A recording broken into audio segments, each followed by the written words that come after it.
Voice of the Markets, Malaysia Industry 4.0 Forum. As the world adapts to social distancing, we bring you the new ways to build and strengthen relationships across borders. With our series of country-focused Industry 4.0 forums, we hope to encourage cross-regional conversations among regional Industry 4.0 partners, industry members, supporting associations, and public agencies by curating the upcoming ITAP happening on 22nd to 24th November 2021. To start off with today's forum, please join me in welcoming Mr. James Boy, Executive Director of Constellar Exhibitions, to give his remarks. James, please. Thank you, Lylene. Good afternoon to everyone who is tuning in. I bring greetings from my colleagues and friends in Singapore and Germany. Unfortunately, we can't be with you today in Malaysia, but certainly nothing will stop us from connecting with you virtually. Let me start by acknowledging a word of thanks to YB Datuk Sri Mustafa Muhammad, Minister in the Prime Minister's Department Economy, Ms.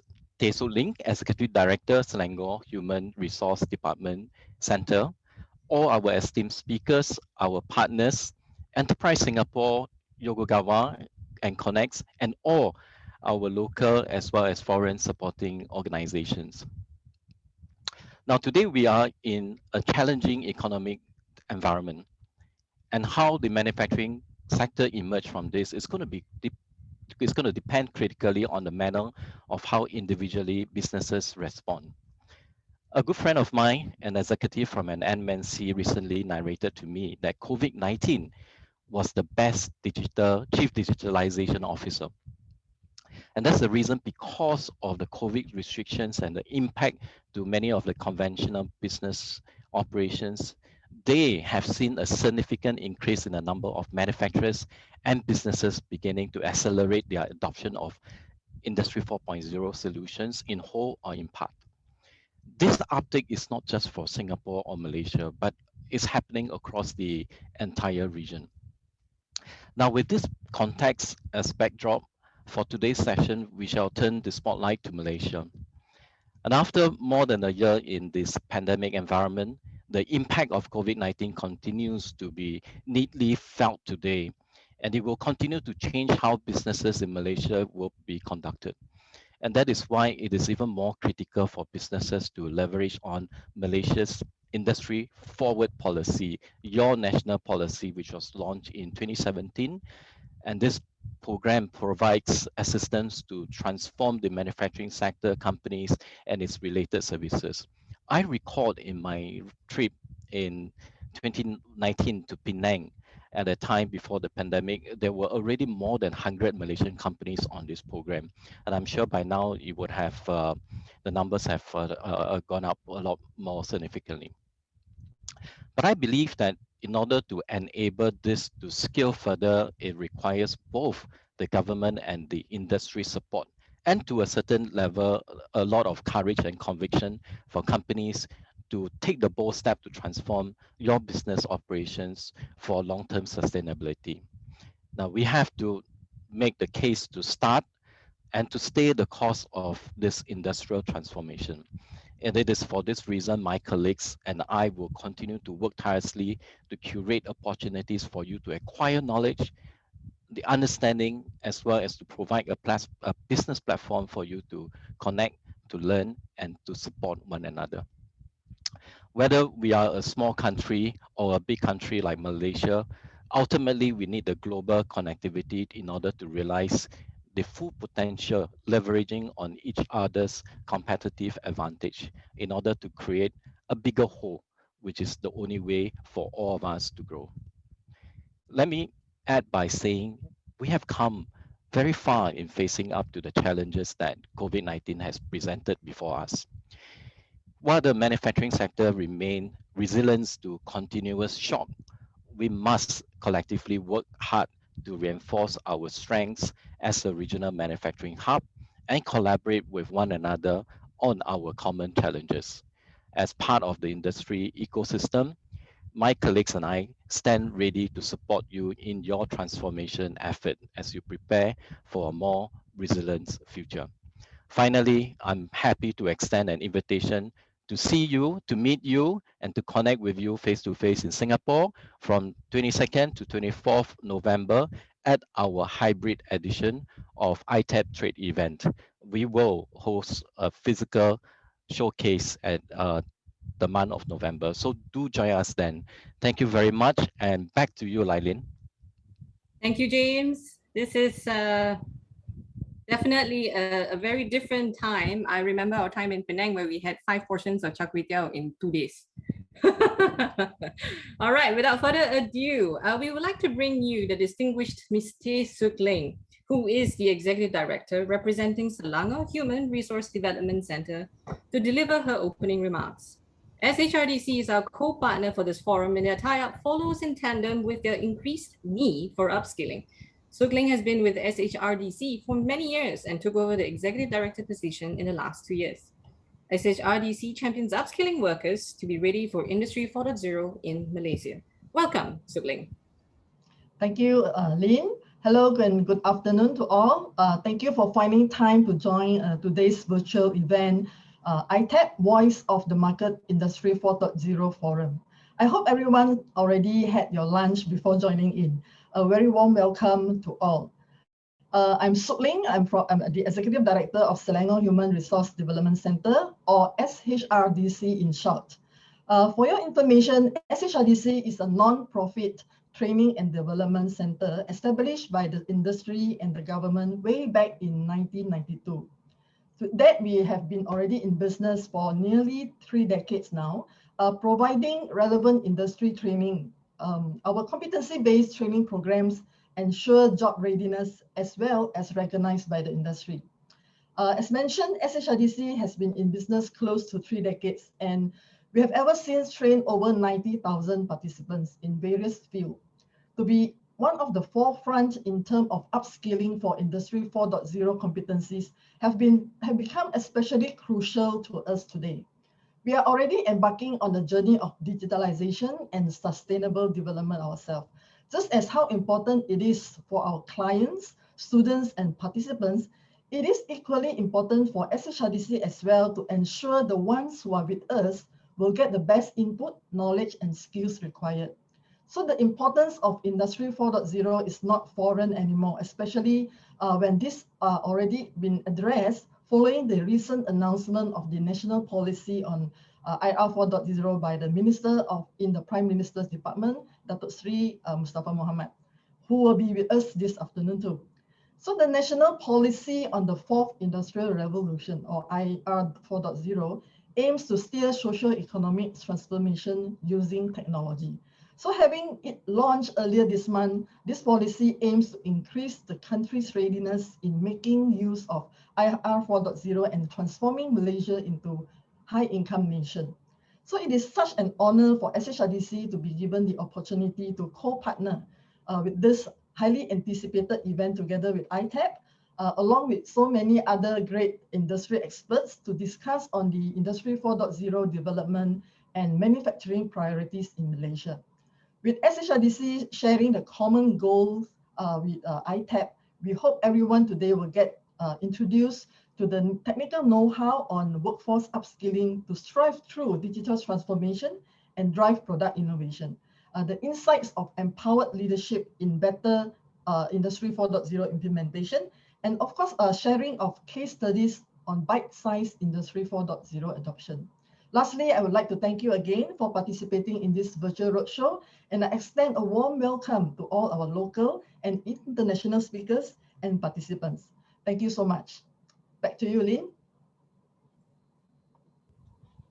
Thank you, Sook Ling, for that insightful welcome message.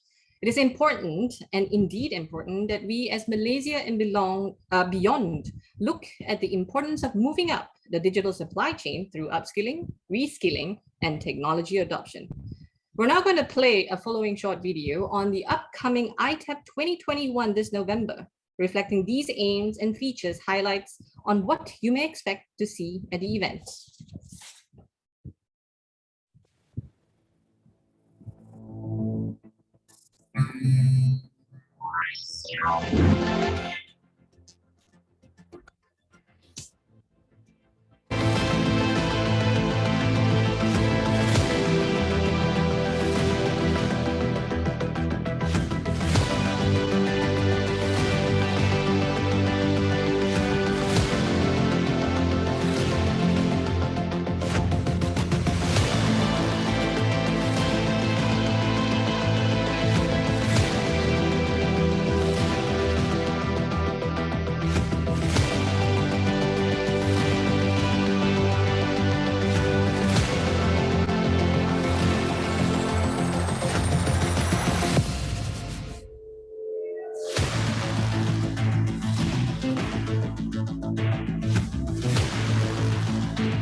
So remember to save that date in your calendars to attend ITAP 2021 from 22nd to 24th November 2021. More information can be obtained via the website. So without further ado, it is with much honor that we welcome YB Datuk Sri Mustafa Mohamad, Minister in the Prime Minister's Department Economy, to the stage now for our conversation series. Working together with the Ministry of Science, Technology and Innovation, the recent IR4 policy was launched to assist in leveraging innovation and ethical use of 4 IR technologies for the country's strategic socio-economic transformation. YB is also the chairman of Malaysia's Special Select Committee on Budget, the chairman of Talent Corporation, an agency under the Ministry of Human Resources, and the chairman of Teraju, a strategic unit spearheading progress through meaningful, resilient, and sustainable Bumiputra economic participation. YB used to serve as the Minister of International Trade and Industry, Agriculture and Agro-Industry, Higher Education, and Entrepreneur Development.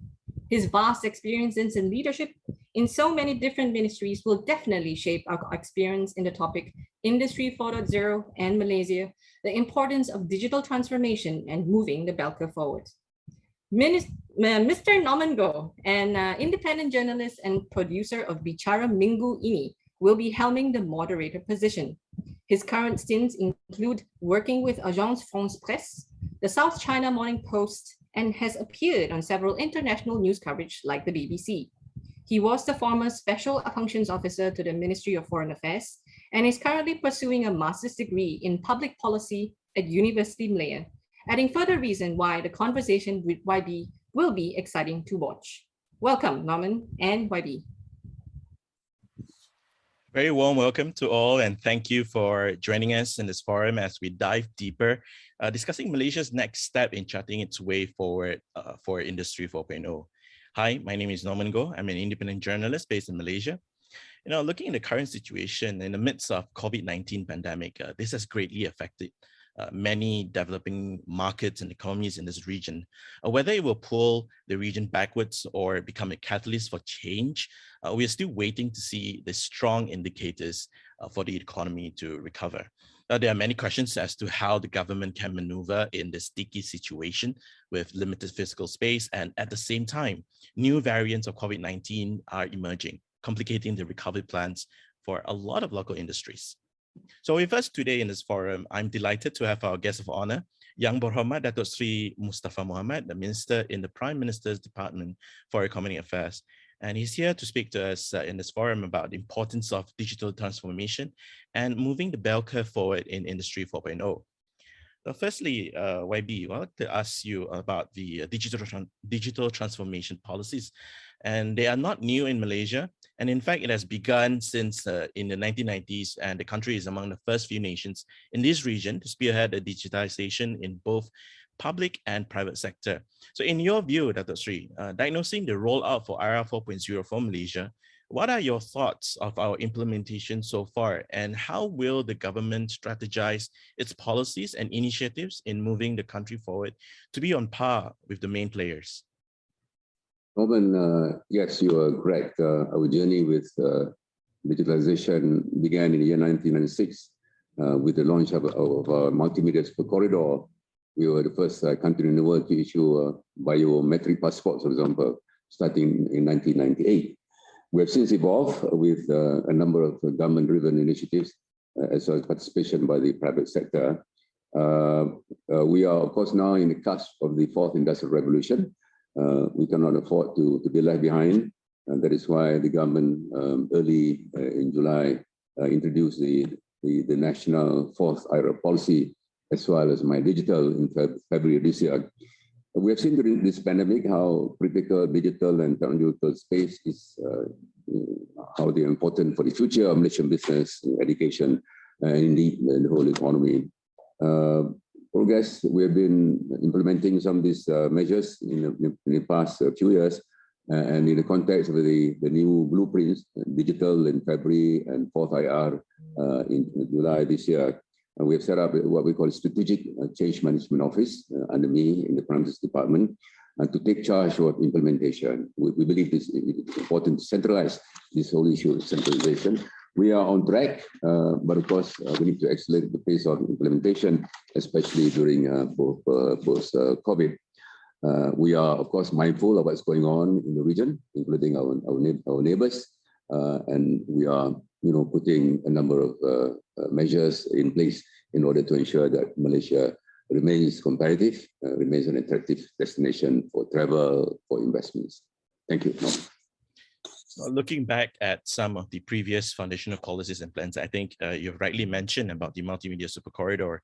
And now with the latest Malaysia Digital Economy Blueprint, My Digital, there have been some hiccups along the way for Malaysia, as you rightly diagnosed the whole situation for Malaysia itself. So over the 2 decades of digital transformation policies and plans that were rolled out, Malaysia finds itself in a very stiff competition from countries like Vietnam, Thailand, and Singapore. So the 9-year plan in the My Digital has unveiled comprehensive strategies in putting Malaysia on the map as a regional leader. So, however, with the current COVID-19 pandemic and economic uncertainties ahead, so how will Malaysia maneuver through these obstacles? The digital plan is a 9-year journey, and hopefully at the end of the plan, which is 2030, we hope to be able to be a leading technology hub in the region in ASEAN. This is, of course, a very ambitious target, but we believe with the government working very closely with the private sector, the goals can be achieved. This is indeed a very difficult period for Malaysia, very challenging times, and the world, as a matter of fact. It has caused, as you know, lockdowns and created a lot of harm and disruption to the Malaysian economy. Some countries, of course, have been hit harder than us. This is no excuse for us to slack. What's important is vaccination, and in our context, in the last few weeks, we've been able to successfully ramp up the vaccination process. In recent days, it's been averaging about 400,000 a day, and going forward, we hope to be able to increase this. And as we achieve herd immunity, which will hopefully happen in the next couple of months, we'll be in a position to open more sectors. At the moment, only essential sectors are open, and we have been getting some challenges when it comes to supply chain, for example. But as we achieve this status of herd immunity, we will be more comfortable to open more non-essential sectors. Borders will remain closed for quite a while, and this will be an obstacle for Malaysia's continuous progress. Early next week, we'll be launching the National Recovery Plan. The Prime Minister will unveil this in Parliament in the next few days. This plan will, of course, ensure that there's better coordination. Implementation, indeed, it is very important. We've put in place a big plan, 530 billion ringgit, about 35-36% of our GDP. It's a very big plan, very massive, the biggest ever recovery plan. And going forward, in about a couple of months, we're going to introduce the 12th Malaysia Plan, which is a 5-year development plan from this year until 2025. And to be able to make some announcements in respect of reform, there are many things that we've got to do differently. We need to put in place a number of fundamental changes, and some of these changes will be announced when the 12th Malaysia Plan is unveiled in Parliament in the next few months. Thank you. Thank you, Dato' Sri. I think it'll be very interesting to see how the government is going to unveil the plans for the 12th Malaysia Plan, as well as whether they will see some changes within the Shared Prosperity 2030 itself. And we cannot stress enough the importance of the digital transformation plan for Malaysia, and how the government will have to make the first step in changing the old traditional ways of managing and implementation of the programs, initiatives, and policies as a whole itself. So the idea that the government is the role model in setting the benchmark, how do you see the collaboration between the government, the society, and market players in shaping the right environment for this industry to grow? So what is your take and view of the public-private partnership in Malaysia? Public-private partnership is quite ingrained in the Malaysian ecosystem. We've been doing this for the last 4 decades. What we need now is to work even much more closely with each other. Secondly, the government's got to take the lead. We still see long queues in some places. Many people have got to fill up forms manually, so these have got to go. And our target is to make sure that all government services, at least 80% of government services are available from end to end online by the year 2025. So that's very important. We have to take the lead. We have to, leadership by example. The private sector, I think, they need to survive, and they got no choice but to come on board in this digitalization initiative. But we've been working very closely with the private sector. For example, smart manufacturing and manufacturing sector coming from Germany and Japan and many other places. This is so important to ensure that Malaysian manufacturing remains competitive. To do this, we need to talk closely to each other. We need to create more platforms for collaboration. For example, making sure that training programs in government are relevant to the requirements of industry. And businesses have got to wake up, which they're doing. We have a number of multinational companies here in Malaysia do well, and we hope they'll be, they will work. Our SMEs will work closely with them. The challenge for us is to make sure, in respect of public-private partnership, is to make sure that our SMEs are automated, our SMEs are digitalized. Our SMEs are more productive. We want to increase their productivity. We have a large number, like many other countries in the region. We have a large number of MSMEs. About 97% of total establishments are in this category of micro, small, and medium enterprises. So this is one of the major challenges. And I would like to emphasize once again that firstly, public-private partnership is very much part of our ecosystem in this country. But going forward, we have to step up further this collaboration, in particular to improve productivity in the micro, small, medium space, so that they can be globally competitive. Meanwhile, YB, when I mentioned earlier about the COVID-19 pandemic, it's actually both boon and bane in Malaysia. It can be seen as a double whammy situation and it hits our economy, but also, in the midst of mitigating the spread of the virus itself, it's also uncovered a lot of shortcomings within governance and policies itself. It also unveiled a lot of problems with bureaucracy itself. So I'd like to highlight the VUCA, VUCA, which stands for volatility, uncertainty, complexity, and ambiguity.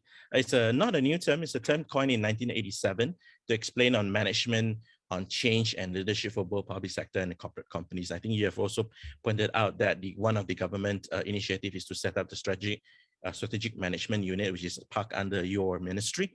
So this pandemic requires strong cohesion from within in order to execute these plans. But the question is, as I pointed out earlier, and one of my questions is that with the bureaucratic challenges in the public sector, how is the Malaysian government going to implement its plans in restructuring and reorganizing in terms of from the government's perspective itself? Dr. Sri. We have the whole of government and whole of nation approach. These are motherhood statements, of course.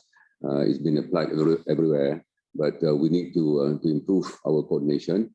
To some extent, we've been working in silos, for example, government departments, and sometimes we do not talk too frequently with civil society organizations, for example.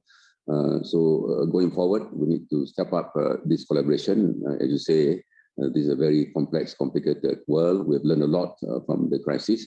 And bureaucracy is there, yes, but to be fair, we've made a lot of improvements on that front. Our civil service has responded quite well to the changing situation. It's a very dynamic kind of situation. Therefore, we need to be agile. We need to be prepared. We need to have the skills in dealing with this uncertainty. And as I said before, government has got to play the leading role, and we would like to adopt this whole nation approach. I'm putting this in practice. It's not just a rhetoric. It's not just a phrase which we use every now and then, but we've got to translate this into reality, getting everyone involved, including the politicians, of course, politicians, civil servants, civil society organizations. We've been doing a lot of that. And personally, in my career, I've been involved in many of these engagements. But going forward, of course, we have to do a lot more so that we get the best policies in place in order to weather the crisis. And what's important, I think, is post-COVID recovery. We've got to prepare for the future. Maybe one of the key things you also mentioned about the importance of how the public and private partnership, and also I'd like to bring you segue into the Malaysia's labor force, and it has been rather dependent on low-skilled employees, particularly in manufacturing and community-based industries. So with IR 4.0, the use of technologies, big data, algorithms, and automation will be the core and the main engine to spur economic growth for Malaysia. So it will take years for the country to shift its dependence on low-skilled workforce. And within a short period, how will the government develop the existing labor force with semi-skilled employees and at the same time attracting new talents to develop the industry in Malaysia? We've been quite dependent on low-skilled workforce, and about 2-3 million foreigners who are mainly in the low-skilled sectors of the Malaysian economy. It's been with us for 2-3 decades now, and the pandemic has really provided us the push and the motivation to move more aggressively in automation. And many foreigners, undocumented workers have decided to leave the country. Daily, we've seen hundreds or thousands of foreigners leaving the country at low scale. So in a way, this is a blessing in disguise. But we still need foreign workers to be involved in some occupations. So this is, the pandemic has brought some good impact in a way to the economy, in the sense that it has forced us to revisit our foreign labor policy. The other would be the equipping our people with skills. Our training institutes, technical training institutes, there are many, about 500 technical training institutes altogether. And the challenge for us is to make sure that they're relevant to industry, that these people trained by the various Tibet institutions are able to get employment. And we got to prepare them for the future. Yeah, it's very agile. It's a very dynamic situation. So that's the biggest challenge. We are doing a lot in reskilling and retooling our people who have to ramp this up, in particular in preparing for the fourth industrial revolution. It's very challenging, but we got no choice. To remain competitive, we have to be on board in the fourth industrial revolution, and we have to accelerate the pace of change in respect of retooling and reskilling our workforce. So over the past year, the government has also unveiled a lot of various initiatives and grants for the SMEs to shift into digitizing their business, including automation and using various available tools to sustain itself within the industries. So SMEs are also providing more than 60% of the job market. At the same time, the lack of guidance and direction for these businesses, despite the access to the grants and finances. And many are still struggling to survive and sustain their businesses. So how will the government address these shortcomings? MSMEs are core to any economy, and Malaysia is no exception. Looking at in the last 18 months, throughout the COVID period, we have spent about 36% of our GDP to help people, businesses and individuals weather the storm. And about a quarter of that money, 530 billion, a quarter of that went to SMEs. And this was for digitalization, for loan financing, and we've been given grants to them. Well, this is to take care of the short term, but longer term, we need to build their capacity. We need to improve access to loans and grants. This is an opportunity for us to reform. We've been, we've done a lot to help our SMEs, but going forward, it's going to be one of the main drivers of growth. Yeah, in the next 5-10 years, we have to do more to make sure that our SMEs are competitive, and for that we have to improve access to grants and loans. We've got to automate, and more importantly, to get them into the global economy, to be part of the global supply chain. And that's our vision. A fairly good percentage of SMEs have got to be globally competitive, and they've got to be part of the global supply chain. Finally, Dr. Sri, I'd like to sum it up with, as I mentioned earlier, the key players and competitors are jumping into the game to seize the market leadership in the Asia Pacific and Southeast Asian region. And we've seen some of these countries are pumping billions of dollars in the expectation of this growing market for high-tech industries and development of new solutions to fit into various industries. So the coming 1 or 2 years post-COVID-19 recovery, this couple of years will be very vital. And what will the government do next, despite the limited resources and physical space in spending? Yes, indeed, we have fiscal challenges. On one hand, revenues are down because of shrinking GDP. On the other, expectations of businesses and public is for the government to intervene and come up with bigger allocations. So you can imagine how difficult things are.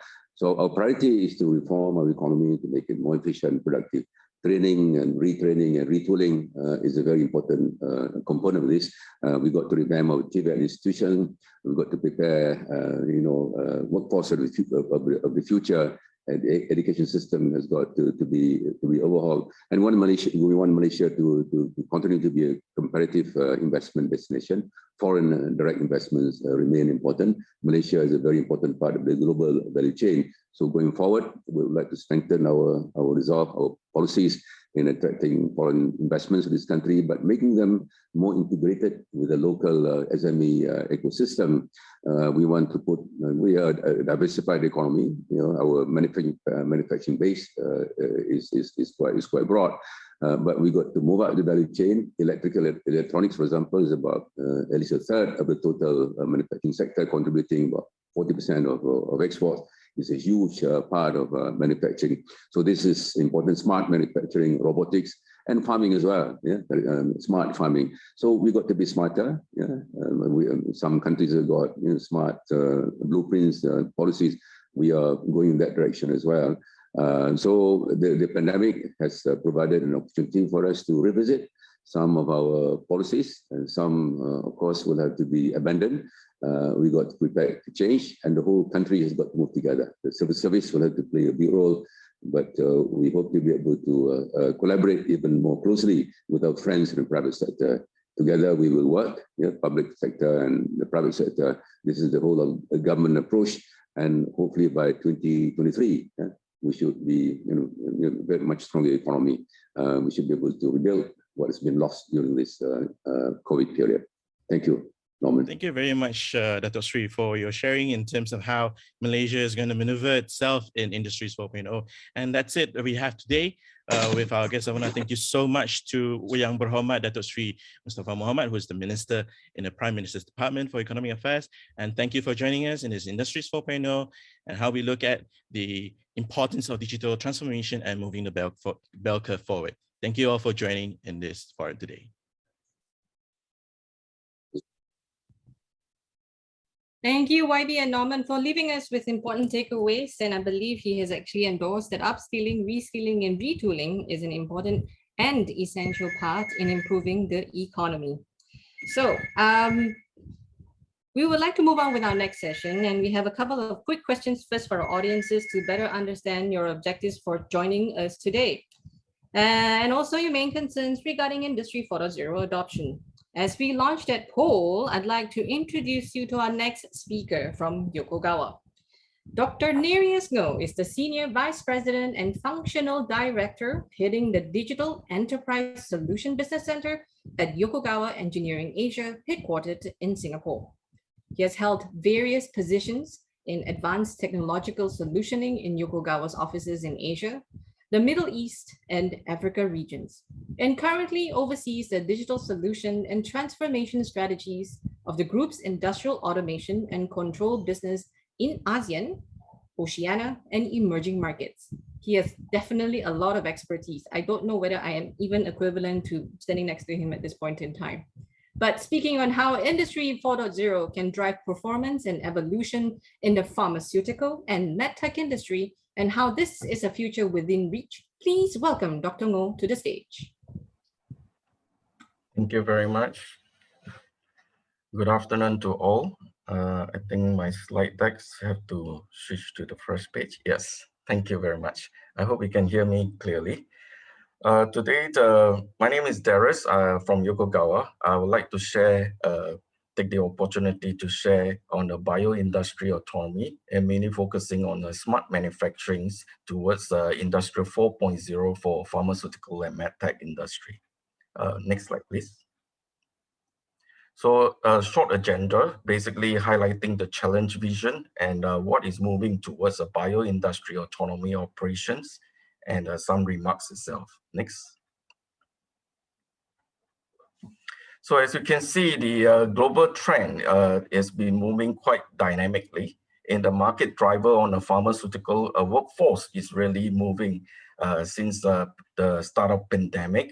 And then we also have a very stringent compliance coming up from various government on the organization as well. So a lot of companies is looking into operation optimization, and speed is one factor to deliver their manufacturing products up onto the market itself. In the area of pharmaceutical and medical tech itself, these are some innovation areas that is ongoing, and the trend is moving up, accelerating much faster. Things like utilization of robotics, utilization of AI technologies, or even health tracking for individuals up to the citizen level to secure and understand where is the people doing at what time and what is their health state. The technology drivers these days are mainly moving a lot into the cloud-based, big data, AI, as what we have heard earlier on. But many of time we are still looking at the gap of a IT/OT conversion portion. So the consumer insight and technology is what is required, and this is what is driving into Pharma 4.0 at this point of time. Next slide, please. So at Yokogawa, as a Japanese company, actually we adopt this vision similar to Industrial 4.0 in Japan. In 2016, actually started based on a Smart Society 5.0 consortium, one of the committee itself. So we already spearhead on the looking into the social challenge, leveraging on Industrial 4.0 kind of technologies, basically on big data, AI, robotics, etc. The main aim of it in the society in Japan itself is to create a super smart society. That means we are getting connected from the people to the manufacturing to anything up to the environmental outside to the weather case itself. So these are areas that is already being explored at this present time. Next slide, please. So how do we see the future in smart manufacturing? Already some of it is already doable right now. We see new ways to perform operation. In fact, at this present stage, most of the client that we are doing in the SME itself is already looking for unmanned operation at their field. So how to get connected even by leveraging working from home. What you can see these days is actually the entire operations of manufacturing at a glance. So it need not be every specialist residing on a single location. It can be tapped on everywhere, but you have the flexibility to see the process of manufacturing 24/7. So the leveraging of virtual technology is important, and this is where streamlining what is important for digital twin kind of adoption is required. That be it with the actual design of the plant, the process and real-time scenario is being generated through digital twin itself. So what we see currently, the trend of market moving is building up a digital twin and embedded with a powerful digital advisor at the background itself to give a proactive manufacturing outcome to optimize your plant production. Next slide, please. So this is a typical farmer system itself. You can see it's quite multiple kind of system batch on it. It can be a LIM systems, ERP system, a control system. And then on the field level of level 1 and 2, you have a certain control system and a PLC or skid itself. So all leveraging a different function and technology. And what plays an important role at this present state is integration. So if you look at just the skid level itself, can I have a next slide, please? A skid level actually got many process actually interconnected, and part of this initiative itself, Yokogawa had actually started years back to do a modular type modelization on particular process application requirements. So these are generally doable right now to do a plug and play. And the main important thing is to connect what is required and what you want for the batch and recipe management itself, utilizing the current existing platform, which is an open source itself, and interconnected towards a cloud level for operation. This is doable at this moment. Next slide, please. So this is what we see as the current change in the the technologies. In the typical O level, we are typically using and seeing the 5 levels connections in terms of control levels, in terms of MES levels, and the ERP portion. There's an animation on this, but it's not shown. But typically what we see at the middle level, level 2 and level 3, is becoming a vacuum right now. Most of the application is moving upwards to a cloud-based application, and both can be actually managed and visualized with not only on the premise, but across the continent itself. So 5 key areas that we see as a transfer or transition at this moment. The manufacturing areas has included much more on intelligent sensor, building up of a smarter gateway, and utilization of technology such as 5G is already commencing, and blend in with advanced analytics on a secure digital platform. So this is where we see the technology automation has been transforming. Next slide, please. So last year, actually, Yokoga did a survey globally and on many different industry sector. And one of it is on life science, on pharmaceutical and biopharm itself. So we look into the areas where is the next investment coming at this COVID case that is still accelerating or still present in many countries itself. We saw that many of the customers or manufacturers are actually planning to accelerate even more investment towards industrial autonomy. That means to say that they actually have planned to start automating or provide unmanned automation throughout their own plant itself. Next slide, please. So this is where the current technology trend we can see quite often in the market at the moment, ranging from cloud and edge, analytics, smart sensor, AI, etc. And so this is revolving quite a fair bit at this moment. And one of the also important issue is the increase on safety and security area. Next slide, please. The idea of building up industrial autonomy is pretty much simple. The background of a typical automation is actually having a process of various tasks approved by certain operator or supervisor to proceed on to the next itself. A full autonomy is actually embedding this intelligence into the system itself. Hence, our system is now embedded with the standard operating procedure that is required to operate the plant function embedded into the full system itself. So at the end day itself, you can leverage on cloud technologies to visualize or to see the real-time operation on your plant, how it is manufactured. Next slide, please. So the journey of industrial autonomy actually go with a phase-wise approach. There's no one target place and straight off to the full autonomy. So we always encourage first, basic infrastructure has to be reviewed. And then we have to leverage on the people actually locally at the site to train and upskill to look into areas of full automation. With that, we can then achieve a kind of remote operation in that sense itself. Secondly, after moving remote operation, we can centralize the operation by enhancing the workers with connected visual reality kind of real-time information for them to achieve their work real-time at the site itself. Only by that stage, we can actually see ways of how to further optimize utilizing robotics itself. And of course, we blend in with predictive maintenance.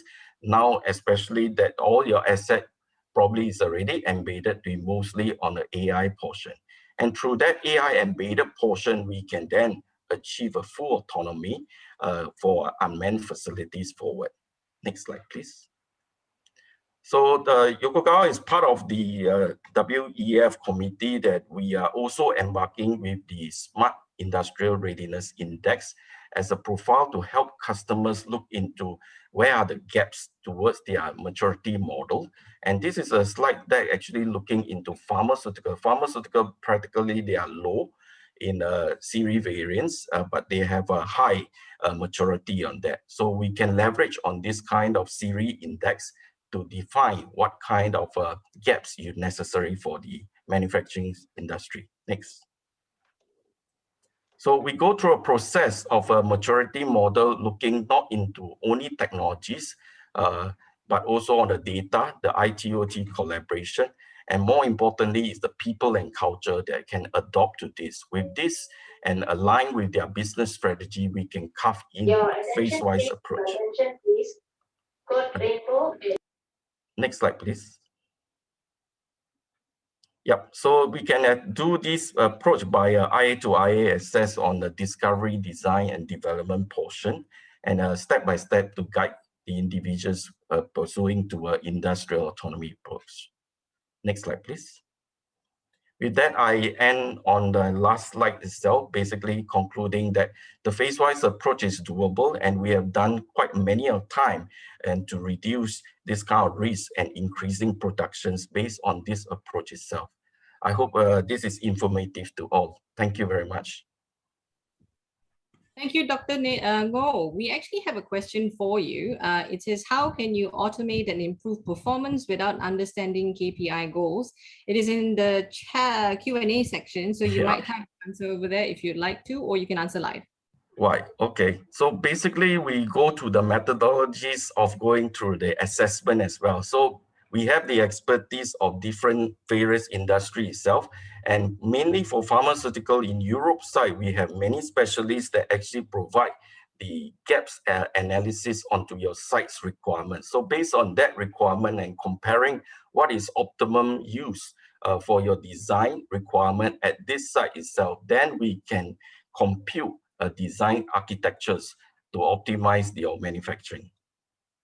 I hope that answers the question. Fantastic. Thank you, Dr. Thank you.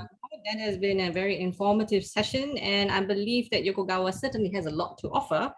And your insights have definitely shed new light on how the world can benefit with Industry 4.0.